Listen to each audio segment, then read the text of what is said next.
Have you ever wondered what dark secrets lie buried in the forgotten cemeteries of Louisiana? What whispers might still echo through the cypress swamps, carrying tales too terrible for history books to record? Tonight, we uncover one such story, a tale of greed, deception, and a supernatural curse that some say continues to claim victims to this very day.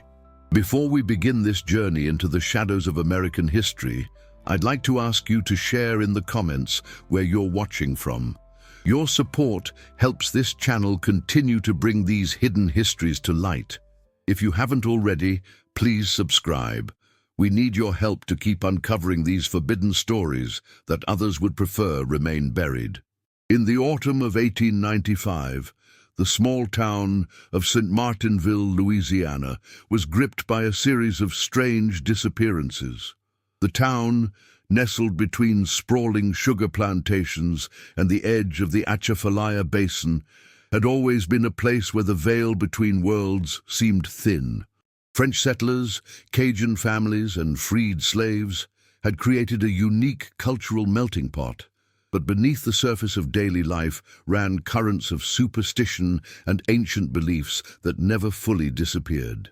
The Devereaux twins, Elise and Eleanor, were born during a rare celestial alignment in 1873, when Mercury was in retrograde and a blood moon hung low in the Louisiana sky. Their mother died during childbirth, and local midwives whispered that the girls had been marked from birth, identical in every way except for a single distinguishing feature. Elise had eyes so dark they appeared almost black, while Eleanor's were an unsettling pale blue, almost translucent in certain light. Their father, William Devereaux, was the town's undertaker, a position that granted the family both respect and a certain distance from the community. The girls grew up in the rooms above the funeral parlor, surrounded by the tools of their father's trade and the constant presence of death. According to town records from that period, the twins rarely attended school, instead receiving education at home from a series of tutors, none of whom stayed longer than a season. Historical documents discovered in the St. Martinville Parish archives indicate that William Devereaux's business flourished unusually well during the twins' childhood years. A letter from 1887, written by town physician Dr. Thomas Hebert, and recently uncovered during courthouse renovations, expressed concern about the number of deaths in the parish. I find myself increasingly troubled by the mortality rate in our small community. While some deaths can certainly be attributed to yellow fever and the harsh conditions of plantation life, there seems to be an unusual concentration of unexplained ailments affecting otherwise healthy individuals. Most peculiar is the fact that these deaths often occur in clusters, followed by periods of perfect health throughout the parish. I have begun to keep private records, separate from official documents, as I fear something sinister may be at work. The letter was never sent, instead found tucked between the pages of Dr. Hebert's personal journal, discovered in an attic trunk by his great-grandson in 1972. As the Devereaux twins entered adulthood, they became increasingly involved in their father's business. William Devereaux suffered a stroke in 1892, leaving him partially paralyzed and unable to speak. The twins, then 19 years old, took over the funeral parlor operations entirely. According to business ledgers from this period, the funeral home's profits increased by nearly 60% in the following 3 years. What drew the attention of authorities, however, was not the business success, but rather a series of disappearances that began in September of 1895. The first to vanish was Jacob Thibodeau, a wealthy sugar plantation owner who had recently returned from a prospecting expedition in California. Thibodeau had reportedly struck gold during his western venture and returned to Louisiana to expand his holdings. He was last seen entering the Devereaux funeral home to make arrangements for his elderly mother, who had passed away the previous week. 3 days after Thibodeau's disappearance, Sheriff Beauregard Fontenot received an anonymous note, written in a delicate feminine hand: "The greedy are punished by their own desires." Look beneath the surface of things, and you will find that all that glitters is not gold, but something far more eternal. The note was dismissed as the work of a local troublemaker until Claude Bergeron, another wealthy resident with California connections, disappeared after visiting the funeral home to select a casket for his recently deceased wife. Once again, an anonymous note appeared at the sheriff's office, this time containing only the words, "Two souls joined as one, in life and in death." What follows is a transcript from the personal journal of Sheriff Beauregard Fontenot, dated October 12, 1895. I cannot shake the feeling that the Devereux girls know more than they let on about these disappearances. Today, I called upon them under the pretense of offering condolences for their continued difficulties since their father's illness. Eleanor received me with perfect politeness, offering tea in their sitting room above the funeral parlor. Elise remained standing by the window, watching me with those unnaturally dark eyes. The room was immaculate, yet permeated by a strange odor I could not identify, something metallic beneath the heavy scent of flowers and embalming chemicals. When I casually mentioned the disappearance of Thibodeau and Bergeron, Eleanor's hand trembled slightly as she poured the tea. "How unfortunate," she remarked, "that men of such standing would abandon their responsibilities." Her sister said nothing, but I caught the slightest curve of a smile on her lips. As I prepared to leave, I noticed a small object glinting on the floor near the doorway to their private quarters. I managed to retrieve it without their notice, a gold nugget no larger than a pea. I have locked it in my desk drawer and will investigate its origins tomorrow. The next entry in Fontenot's journal is dated 3 days later and shows a marked change in penmanship, the letters shaky and uneven. I have been plagued by the most terrible nightmares since my visit to the Devereux home. Each night I dream of being trapped in a coffin filled not with dirt, but with thousands of tiny golden particles that pour into my mouth and lungs when I try to scream. I wake gasping for breath, certain that I can taste metal on my tongue. The gold nugget I took from their home is missing from my locked drawer. No one else has a key. I cannot explain this, yet I fear what it might mean. By late October, 4 more prominent citizens had vanished after visiting the Devereux funeral home. All shared 2 common factors: recent financial success and the need to arrange funerals for family members. The town was gripped by fear, with many refusing to use the twins' services despite deaths in the family. Some resorted to home burials rather than engage the Devereux sisters. On November 1st, All Saints' Day, when Louisiana families traditionally visited cemeteries to tend to the graves of loved ones, Josephine Landry made a disturbing discovery at her husband's grave. Henri Landry had been buried just 2 weeks prior, one of the last funerals conducted by the Devereux twins before the disappearances began causing families to avoid their services. According to Josephine's sworn statement to Sheriff Fontenot, "I brought fresh flowers to Henri's grave, as is our tradition. The soil appeared disturbed, as though recently turned over again after the burial. Fearing animals had attempted to dig up the grave, I fetched the groundskeeper. When he investigated, his shovel struck something much closer to the surface than Henri's coffin should have been.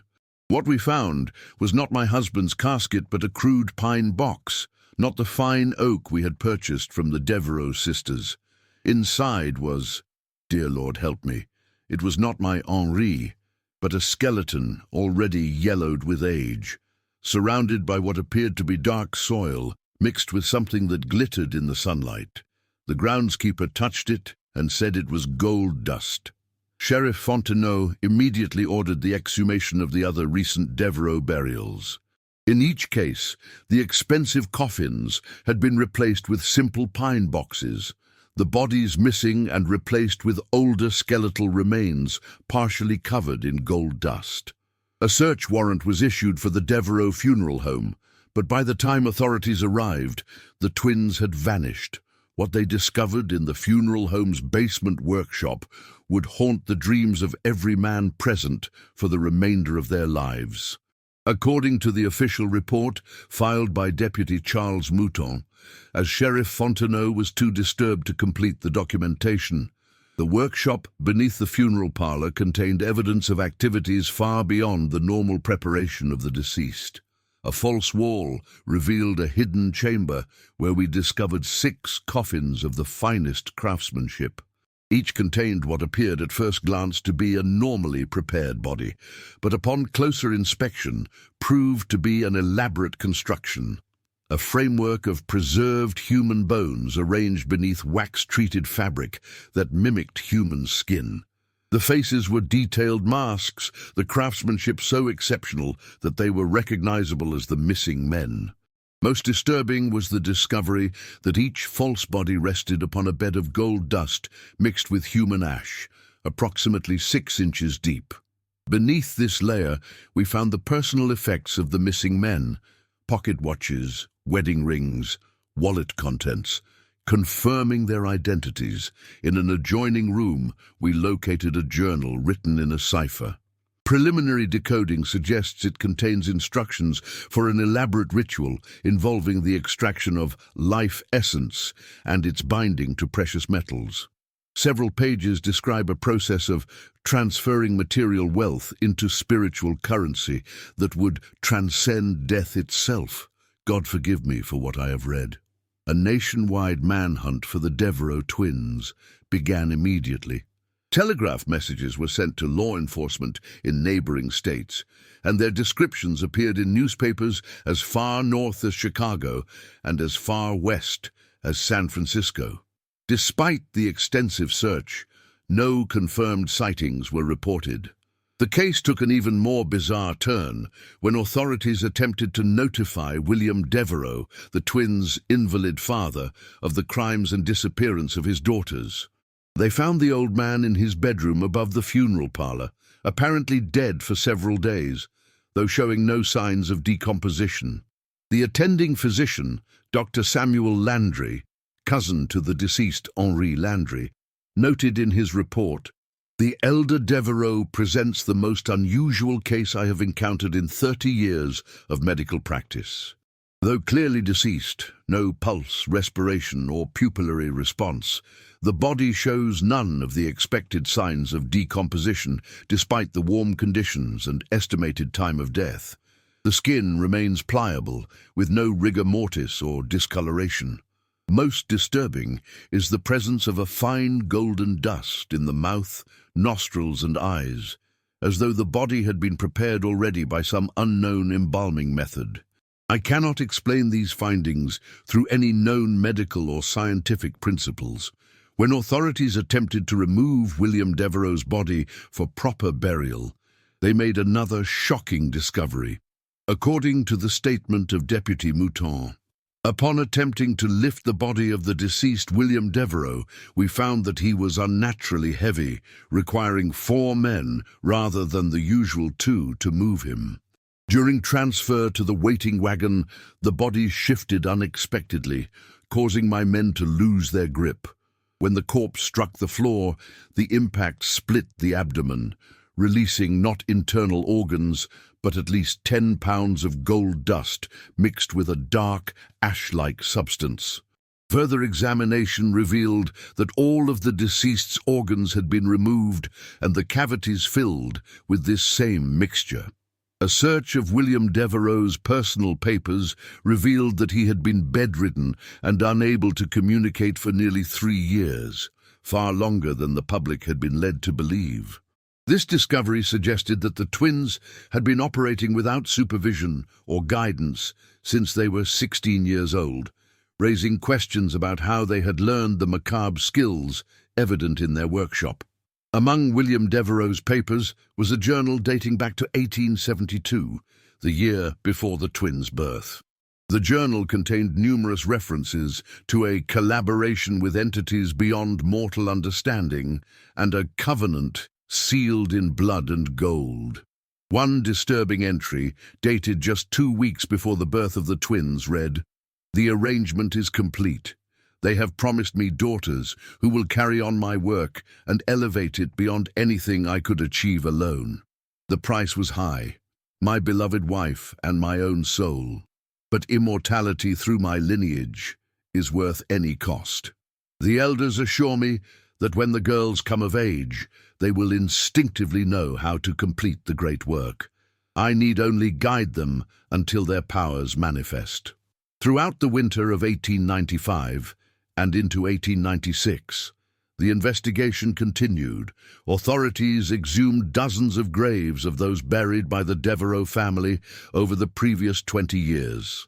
In more than half of these graves, they discovered the same pattern: expensive coffins replaced with pine boxes, bodies missing, and older skeletal remains mixed with gold dust in their place. In February of 1896, a possible lead emerged when police in Mobile, Alabama, reported two young women matching the twins' description, operating a small herbs and remedies shop near the docks.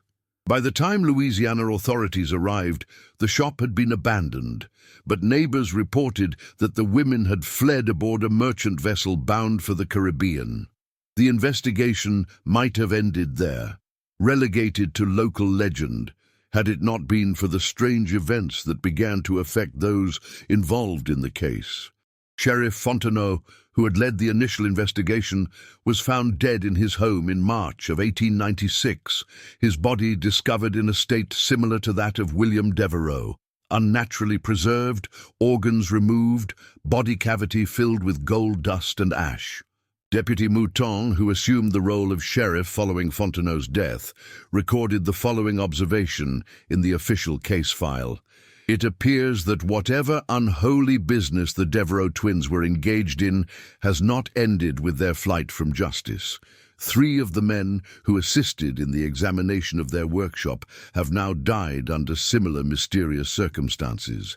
Each was found perfectly preserved, with gold dust in their airways and body cavities. Dr. Landry insists there is no natural or scientific explanation for this phenomenon.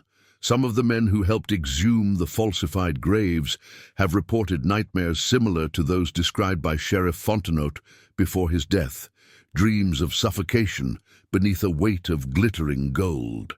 By summer of 1896, the case had attracted the attention of a scholar from Miskatonic University in Massachusetts, Dr. Ambrose Waite, who specialized in what he termed folklore with factual foundations. Dr. Waite's correspondence with Deputy-turned-Sheriff Mouton offers perhaps the most comprehensive theory about the Devereux case.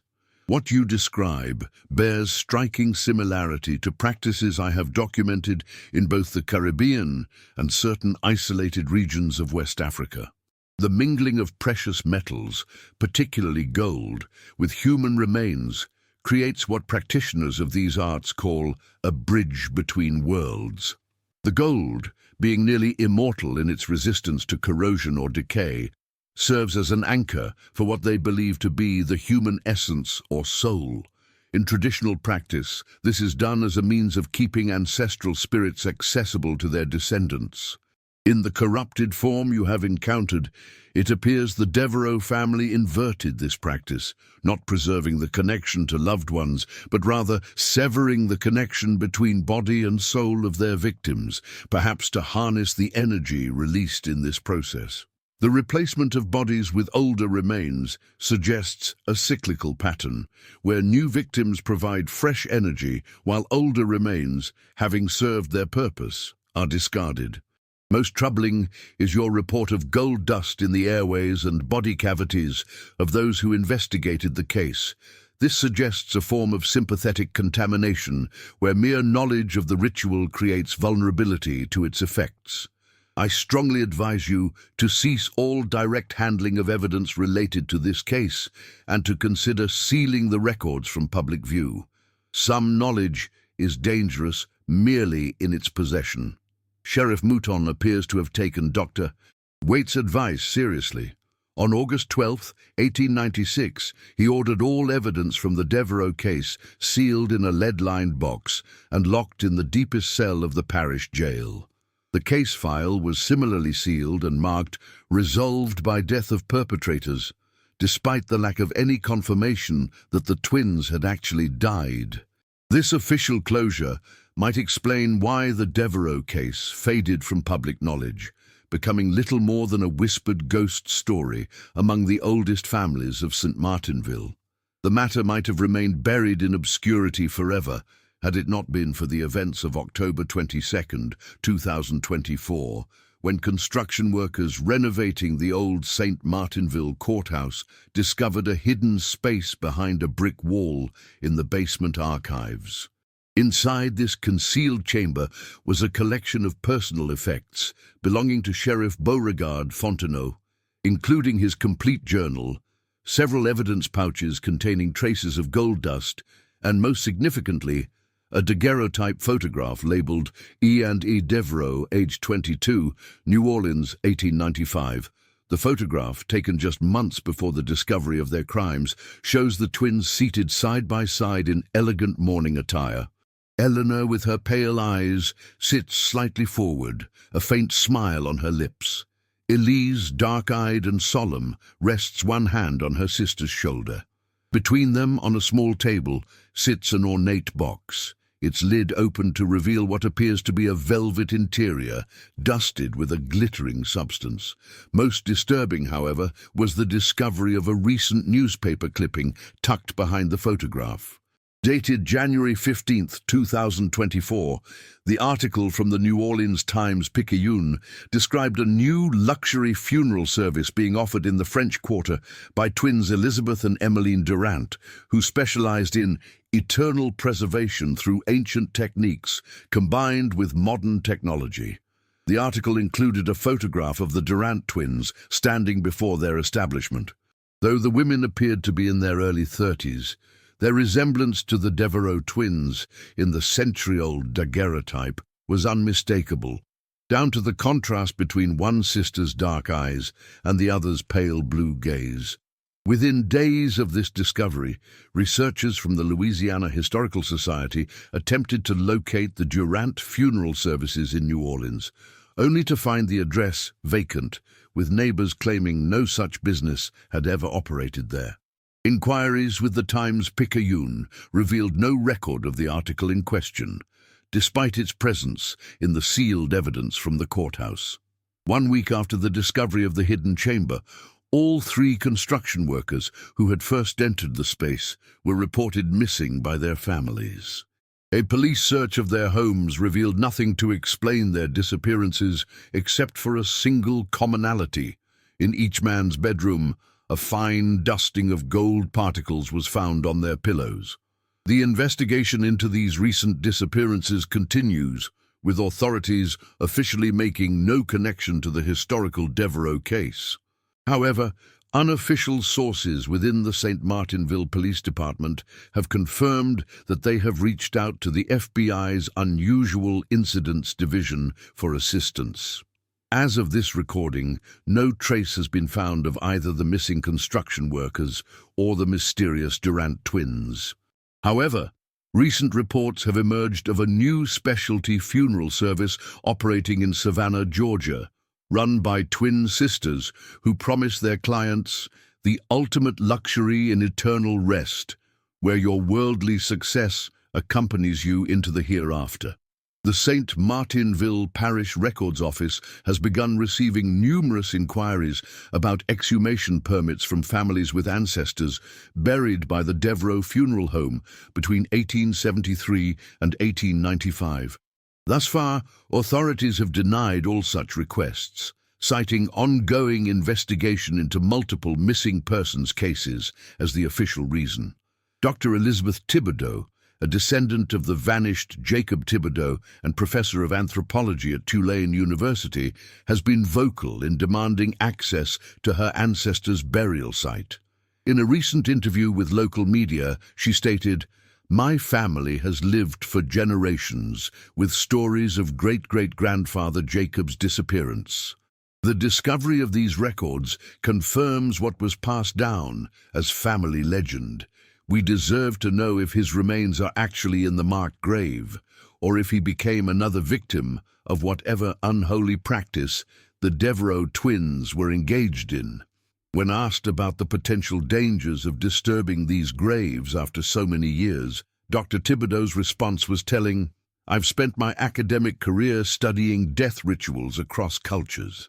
Whatever the Devereaux twins were doing goes beyond cultural practice into something darker. But knowledge is our best protection. Ignorance only allows such evil to continue unchecked." The disappearance of the 3 construction workers who discovered Sheriff Fontenot's hidden records triggered a series of events that would tear away the carefully constructed veil of normalcy that had covered St. Martinville for generations. As federal investigators arrived to assist local authorities, they discovered that the Devereaux case extended far beyond the boundaries of the small Louisiana parish. Historical researcher Cassandra Morgan, assigned to the case by the FBI's Unusual Incidents Division, uncovered a pattern of similar incidents spanning the American South over the past century. According to her preliminary report, following the twins' disappearance from St. Martinville in 1895, I have identified at least 7 instances of nearly identical operations appearing and then vanishing without trace. Each followed the same pattern: twin women, always one with unusually dark eyes and one with pale blue, would establish a funeral business catering to wealthy clients. These incidents occurred in Mobile, Alabama, 1903 to 1907, Charleston, South Carolina, 1916 to 1922, Savannah, Georgia, 1934 to 1939, Baton Rouge, Louisiana, 1952 to 1958, Biloxi, Mississippi, 1971 to 1976, Jacksonville, Florida, 1988 to 1994, and most recently Galveston, Texas, 2007 to 2013. After operating for 3 to 7 years, a series of disappearances would occur, followed by the discovery of irregular burial practices. By the time authorities investigated, the twins would have vanished. In each location, the twins used different surnames, but always retained their first initials, E and E. More disturbing is the consistency in their apparent age. Witness descriptions and surviving photographs show them always appearing to be in their late 20s to early 30s, despite the passage of over a century since the original Devereaux case. As Morgan continued her investigation, she discovered another consistent element across all cases. In each location, the funeral business operated by the twins specialized in serving clients who had recently come into significant wealth. Lottery winners, successful entrepreneurs, recipients of large inheritances, or in more recent cases, tech industry success stories and cryptocurrency millionaires. The investigation took an unexpected turn when Morgan received an anonymous package at her hotel in St. Martinville. Inside was a leather-bound journal, its pages yellowed with age, but the handwriting crisp and legible. The journal belonged to Eleanor Devereaux, dated from 1895 to 1915, 20 years after she and her sister had supposedly disappeared. The accompanying note, written in a modern hand on hotel stationery, contained only 5 words: "They were never caught. Beware." Excerpts from Eleanor Devereaux's journal provide a chilling glimpse into the twins' activities after fleeing Louisiana. April 3rd, 1896. We have established ourselves in a small coastal town outside Mobile. The local physician has proved amenable to our arrangement, directing wealthy patients to us when their conditions become terminal. Elise has perfected the extraction process, reducing the time required from 3 days to merely 6 hours. The efficiency allows us to process more subjects without drawing undue attention. November 17th, 1899. Father's preparation has begun to deteriorate despite our best efforts. The infusion of new essence temporarily restored his awareness, but the periods of lucidity grow shorter with each treatment. Elise insists that we need a more permanent solution if we are to maintain our own vitality indefinitely. The Caribbean priestess we consulted suggested that twin vessels might double the efficacy of the transfer, but the price she demanded was too high. We will find another way. February 8th, 1903. Success beyond our expectations. The modified ritual using twin recipients rather than a single vessel has produced remarkable results. The brothers were ideal subjects, identical twins with newly acquired shipping wealth, one to serve as vessel for the preserved essence, one to serve as anchor for the physical transformation. Both roles essential, both equally consumed in the process. We have renewed ourselves completely. I appear now as I did at 20, as does Elise. The sensation is intoxicating. September 30th, 1907. We have attracted unwanted attention in Mobile. A detective from New Orleans has been asking questions about missing persons. Time to implement our contingency plan. The gold reserves we've accumulated will easily finance our relocation and establishment in Charleston. Elise has already made arrangements with a banking family there. Their eldest son has a particular weakness for women in mourning attire. The journal continues in this vein for several years, documenting the twins' movements from city to city, their refinement of what they called the process, and their growing understanding of its limitations and requirements. The final entry, dated December 25, 1915, contains a disturbing revelation. We have finally decoded the remaining sections of Father's grimoire. The text confirms what we had begun to suspect. The process requires twin operators and twin subjects to achieve perfect balance. The cosmic symmetry is essential. Each pair of twins represents opposing forces held in perfect tension: creation and destruction, preservation and transformation, vessel and content. Father's arrangement with the elders granted him daughters who could perform the ritual, but he failed to understand that we would need to locate other twins to serve as subjects for each renewal. The incomplete rituals we performed in our early years in St. Martinville, using single subjects, produced imperfect results, temporary extensions rather than true rejuvenation. Since implementing the complete form with the Andrews twins in Mobile, we have maintained our youth for nearly 2 decades without deterioration. By my calculations, with properly selected twin subjects, each renewal should sustain us for approximately 25 years. A century can be traversed with only 4 pairs of twins sacrificed to our continuation. The war in Europe has created an unexpected opportunity. With so many young men dying overseas, our services are in high demand. The wealth flowing through Charleston has attracted several promising candidates, twin brothers returning from the front with family inheritances. Elise has already made their acquaintance at a society function.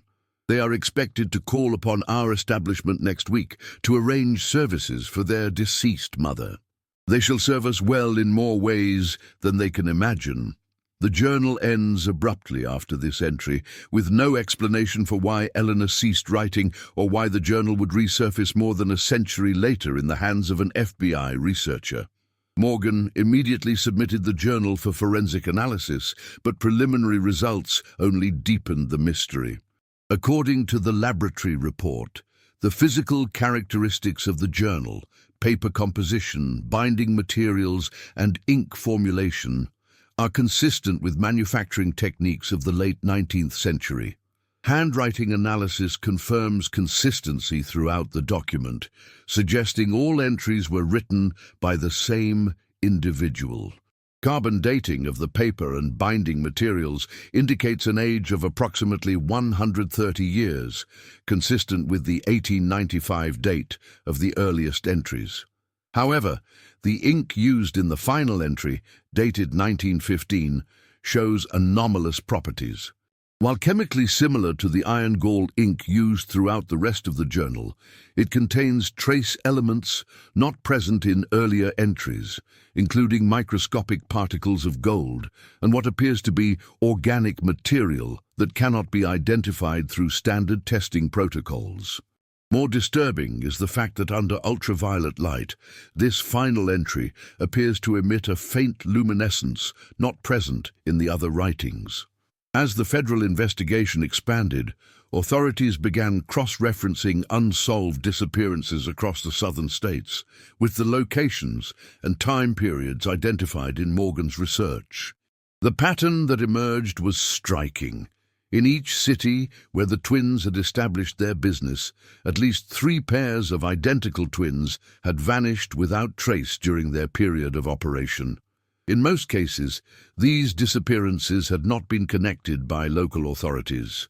The missing persons were typically adult twins who had recently come into significant wealth, lottery winners, beneficiaries of large insurance policies, successful business partners, or heirs to substantial estates.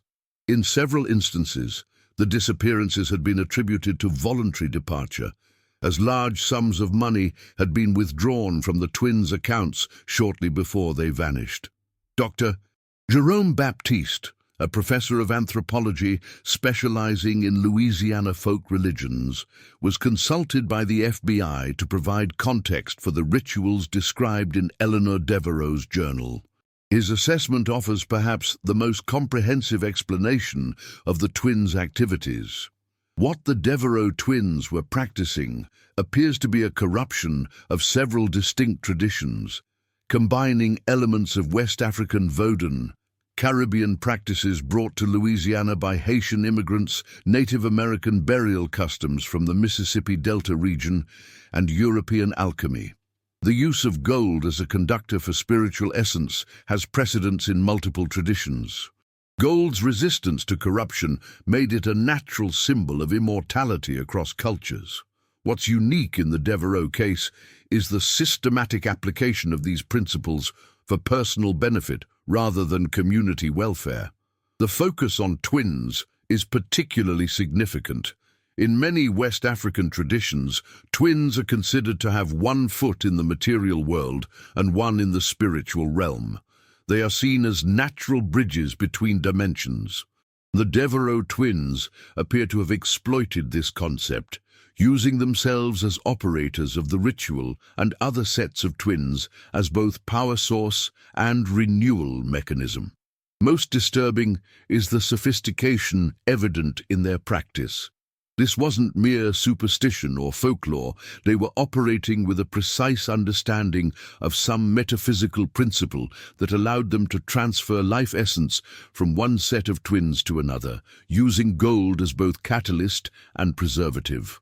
The scientific community would dismiss such possibilities, but the historical evidence suggests they achieved some measurable result, whether through biochemical processes we don't yet understand, or through means beyond current scientific paradigms. The investigation took another unexpected turn when Cassandra Morgan herself disappeared on November 1st, 2024, precisely 1 year after the discovery of the hidden chamber in the St. Martinville courthouse. Morgan was last seen entering a recently established antiquarian bookshop in the French Quarter of New Orleans, following a lead related to occult practices in Louisiana during the late 19th century. Security camera footage from across the street captured Morgan entering the shop at 2:17 in the afternoon. No footage exists of her leaving. When New Orleans police entered the establishment 3 hours later, they found it completely empty. No merchandise, no fixtures, not even dust on the floors. The only item remaining was Morgan's FBI identification badge, resting atop a small pile of gold dust in the center of the room. The disappearance of a federal agent triggered an intensive manhunt and investigation. Every available resource was directed toward locating Morgan and identifying the proprietors of the vanished bookshop. Lease records for the building showed it had been rented 3 weeks earlier by sisters Emma and Eliza Durant, names strikingly similar to the Durant twins mentioned in the newspaper clipping found with Sheriff Fontenot's effects. The Durant sisters had provided seemingly legitimate identification and paid 6 months' rent in advance with a cashier's check from a national bank. However, when authorities contacted the bank, they discovered that the account used to purchase the check had been opened only 1 month earlier with a cash deposit and closed the day after the check was issued. The identification documents used to open the account belonged to twin sisters who had been reported missing from their Atlanta home 2 months earlier. As the investigation expanded, digital forensics experts discovered something even more disturbing. The security camera footage showing Morgan entering the bookshop had been accessed remotely and subtly altered. According to the forensics report, examination of the server logs indicates that the security footage was accessed via an encrypted connection traced to a public Wi-Fi network in Savannah, Georgia. The original footage was replaced with a digitally manipulated version that appears identical upon casual inspection. However, detailed frame-by-frame analysis reveals inconsistencies in lighting and shadow patterns. When these inconsistencies are isolated and enhanced, they reveal the presence of 2 female figures standing inside the doorway of the shop, figures not visible in the manipulated version provided to investigators. Both women appear to be in their early 30s, with similar facial features but distinctly different eyes, one with very dark irises, the other with unusually pale blue eyes. The search for Morgan and the mysterious twins spread across multiple states, coordinated through a joint task force of FBI, state police, and local law enforcement agencies. As news of the investigation became public, unexpected leads began emerging from civilians across the South. In Baton Rouge, a retired mortician came forward with a photograph from 1954 showing identical twin women who had briefly worked at his father's funeral home before disappearing amid rumors of unorthodox practices. The women in the photograph matched the description of the Devereaux twins down to the distinctive eye coloration. In Savannah, the Historical Society produced records from 1936 documenting a complaint against twin sisters operating a luxury embalming service that allegedly removed and retained precious personal effects from the deceased. The complaint was never pursued as the sisters closed their business and left town shortly after it was filed. Most compelling was evidence provided by a genealogical researcher in Charleston who had been documenting the history of twin births in South Carolina since the colonial period. Her records revealed an unusual pattern. In each city and time period where the Devereaux-like twins had operated, there had been an abnormally high incidence of stillborn twins in the preceding years, often born to families with no previous history of multiple births. This connection might have been dismissed as coincidental had it not been for the final piece of evidence uncovered in the investigation. A series of birth and death certificates from parishes across Louisiana, Mississippi, and Alabama, spanning from 1873 to the present day. These documents revealed that in each generation, at least one pair of identical twin girls had been born in the vicinity shortly before the mysterious funeral directors appeared. In each case, the birth certificates were followed within days by death certificates for the same infants, typically citing failure to thrive or congenital defects as the cause of death. Yet in none of these cases was there a record of an actual burial. Dr. Baptiste, reviewing this evidence, proposed a disturbing theory. The pattern suggests that the Devereaux twins, or whatever entities they had become through their rituals, weren't merely extending their own lives, but were actually transferring their essence into new bodies with each generation. The birth and death certificates may document their process of selecting suitable new vessels, infant twin girls whose identities they could assume after undergoing their renewal ritual. This would explain how they maintained their operation over more than a century without attracting attention due to their unnaturally extended lifespans. They weren't extending a single life, but were instead moving from body to body while maintaining their essential identities. The gold and human remains mixture described in the historical documents may have served as the medium for this transfer, a physical bridge between their original bodies and each new set of vessels. This theory gained credence when investigators discovered that in each location where the twins had operated, local legends had emerged about haunted cemeteries where the graves of infant twins would allegedly glow with a golden light during certain phases of the moon. These stories had been dismissed as local superstition, but in light of the Devereaux case, they took on new and disturbing significance. The investigation reached a critical point in January 2025 when an anonymous tip led authorities to a storage facility in Galveston, Texas. The unit had been rented continuously since 2013, with payments made automatically from an offshore account. Inside, investigators discovered an elaborate altar surrounded by 7 pairs of life-sized wax effigies, each depicting identical twin women in period attire spanning from the 1890s to the early 2000s. Before the altar stood 2 empty pedestals bearing plaques with the inscription "Vessels Awaiting Essence, 2025. A leather-bound ledger on the altar contained entries in the same handwriting as Eleanor Devereaux's journal, the most recent dated just 1 week earlier.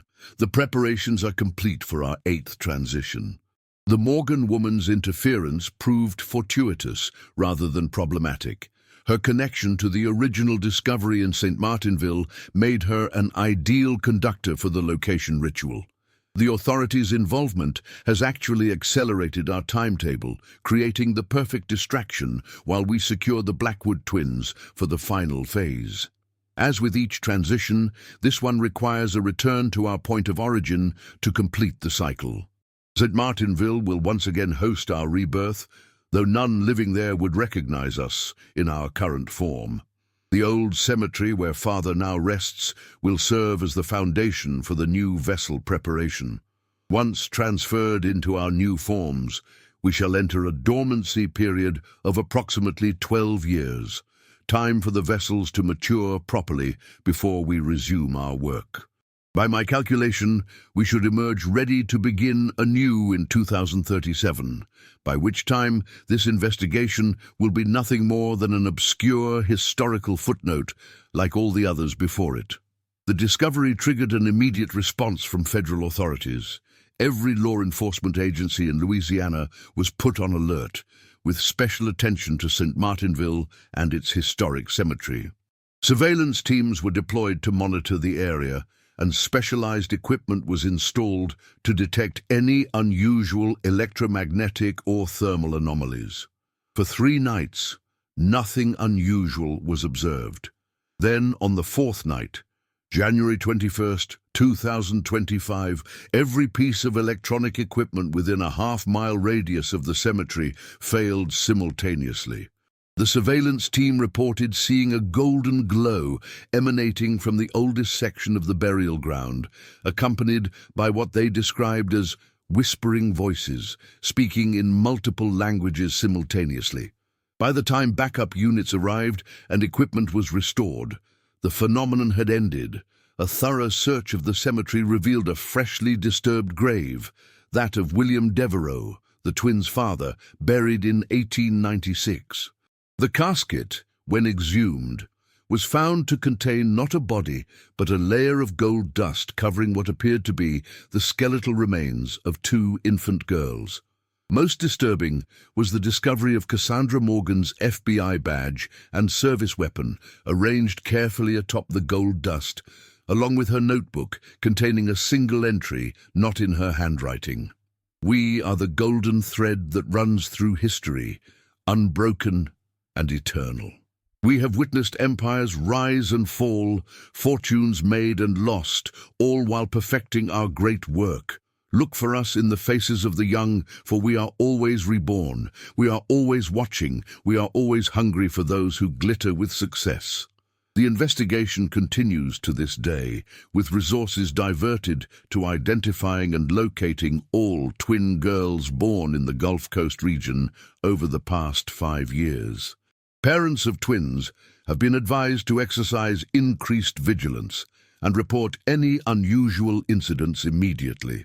Historical societies across the South have been enlisted to review their archives for any additional evidence of the twins' activities throughout the past century. Dr. Eliza Thibodeau, descendant of one of the original victims and now a consultant to the investigation, has established a foundation dedicated to researching and countering what she terms metaphysical predation. In a recent press conference, she made a statement that perhaps best summarizes the current understanding of the Devereaux case. What we're dealing with defies conventional categories of crime or supernatural phenomenon. The Devereaux twins, or whatever they have become, represent a form of evil that has adapted to survive across generations. They have exploited our tendency to dismiss historical patterns as coincidence and our reluctance to connect events separated by time and geography. Their method appears to combine physical elements, the gold dust and human remains, with some metaphysical principle that allows the transfer of consciousness or life essence from one set of twin vessels to another. Whether this is actually possible according to known science is irrelevant. The historical evidence suggests they believe it is possible and have acted on that belief for over a century, leaving a trail of victims in their wake. What makes this case particularly disturbing is the calculated nature of their predation. They don't select victims at random, but target those who have achieved financial success, as if feeding not merely on life itself, but on the energy of ambition and achievement. The symbolism of transforming human achievement, represented by gold, into a medium for extending their own existence, is a perversion of the natural order that transcends ordinary criminal intent. As we conclude this account of the Devereaux case, we must acknowledge that the full truth may never be known. Were the twins merely clever criminals exploiting superstition to cover their tracks? Or did they indeed discover some terrible secret that allowed them to transcend the normal boundaries of human existence? The evidence points to something beyond conventional explanation, yet falls short of definitive proof. What remains certain is that somewhere, perhaps in a small southern town with moss-draped oaks and historic cemeteries, two young twin girls are growing up unaware of the legacy that may await them, or the entities that may already be watching them from the shadows, calculating the proper moment to continue a cycle of predation that has continued unbroken since 1895. For those who find this account disturbing, perhaps the only true protection lies in the realm of faith. Throughout history, across cultures, the strongest defense against darkness has always been light, the light of knowledge, of community vigilance, and of spiritual strength. In the words inscribed on the reverse of Sheriff Fontenot's badge, discovered among his personal effects, "Though evil endures through generations, faith endures forever. Look to the light of Christ for protection against that which lurks in shadow. As you go about your day, remember that history is never truly buried. The past lives on in records and memories, in family stories and local legends, and sometimes, in the case of the Devereaux twins, in a more literal and terrifying form than we might wish to believe. Stay vigilant, stay informed, and above all, stay in the light." The cold case of the cursed twins, who sold coffins filled with gold dust and bones, may be officially solved in the archives of St. Martinville, but the true case, the one that spans more than a century of American history, remains very much open. And somewhere, twin sisters with mismatched eyes are watching, waiting for their next opportunity to continue their terrible work. Look around you at the successful people in your community. Consider who among them might be marked for the twins' attention. And if you happen to encounter elegant twin sisters, one with eyes dark as midnight, one with eyes pale as dawn, offering exclusive services to those who have recently come into wealth, remember the lesson of the Devereaux case. Not all that glitters is gold. Sometimes it's the shimmer of something far more sinister, a bridge between this world and whatever darkness waits beyond.